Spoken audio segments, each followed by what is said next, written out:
Brought to you by Techno Camon 30 series.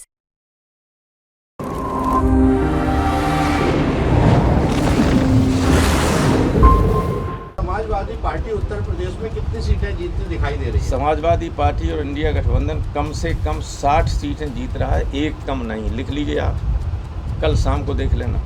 Lok Sabha चुनाव के लिए मतदान खत्म होने के बाद तमाम एग्जिट पोल सामने आए। हर एग्जिट पोल में कमोबेश यही सार रहा कि एनडीए जीत के करीब दिखाई दे रही है। यूपी में भी एनडीए जीत के करीब है। हालांकि इंडिया अलायंस फाइट देता तो दिख रहा है, लेकिन जीत से काफी ज्यादा दूर है। ऐसे में आज समाजवादी पार्टी के राष्ट्रीय प्रमुख महासचिव प्रोफेसर रामगोपाल यादव ने मीडिया को संबोधित करते हुए उत्तर प्रदेश में 60 सीटें जीतने का दावा किया है।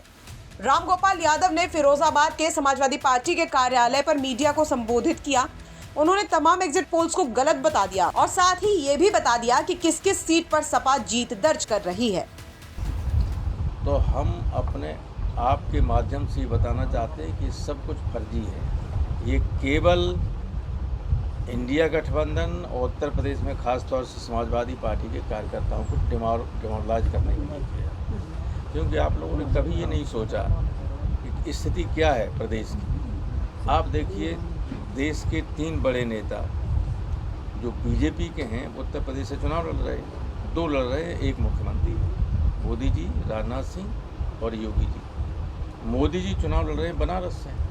बनारस के आसपास की एक भी सीट बीजेपी नहीं जीत रही। जौनपुर हम जीत रहे, गाजीपुर हम जीत रहे, चंदौली हम जीत रहे, आजमगढ़ हम जीत रहे, मऊ हम जीत रहे, एक सीट नहीं जिता पा रहे।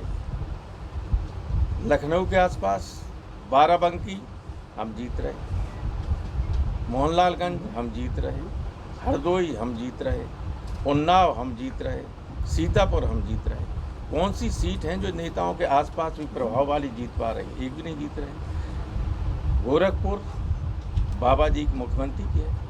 गोरखपुर से लगी हुई जितनी सीटें, गोरखपुर की ज़िले की ही बांसगांव है, गोरखपुर ज़िले से कटा महाराजगंज है, सीट है पार्लियामेंट्री कॉन्स्टिट्यूंसी, संत कबीर नगर है, वहाँ आगे चले जाइए डुमरियागंज है, फिर बस्ती चले जाइए, सब बाबा का अधिकार क्षेत्र है।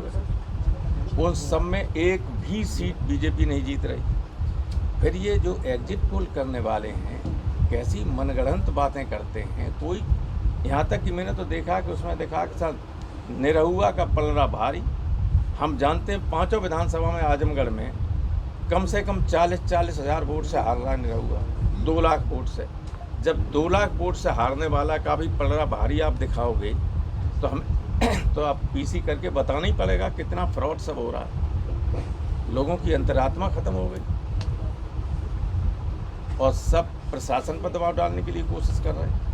हालांकि प्रशासन आमतौर पर निष्पक्ष ही रहता है और हमें उम्मीद है फिरोजाबाद में भी और आसपास के ज़िलों में प्रशासन की तरफ से कोई गड़बड़ी नहीं होगी। गड़बड़ी करने वाले यहाँ से तो हट गए, एक आध और बचे हुए, अगर वो गड़बड़ी करेंगे तो उसके लिए प्रशासन जिम्मेदार होगा।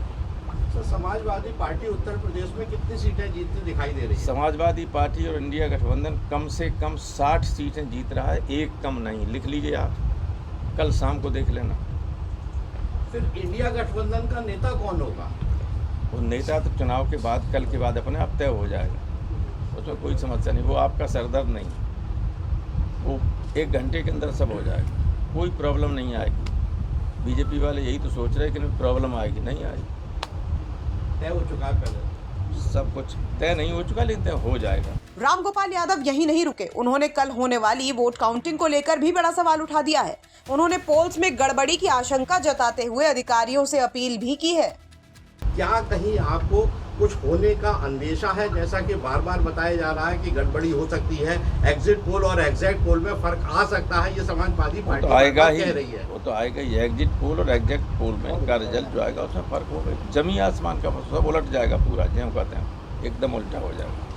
हम तो अपील यही करना चाहेंगे, जनता से ज़्यादा प्रशासन के अधिकारियों से अपील करना चाहेंगे कि निष्पक्षता पूर्वक तेज़ी से कराएं और 2 बजे तक रिजल्ट यहाँ का डिक्लेयर कर दें। और जनता से कहेंगे कि वो शांति से चुनाव के आउटकम का इंतज़ार करें और चुनाव जीत जो समाजवादी पार्टी आमतौर पर सारे कार्यकर्ता, सारी पार्टियों, बीजेपी के लोग भी स्वीकार कर रहे हैं कि समाजवादी पार्टियां जीत रही है, तो वो शांति से उस जीत को भी स्वीकार करें।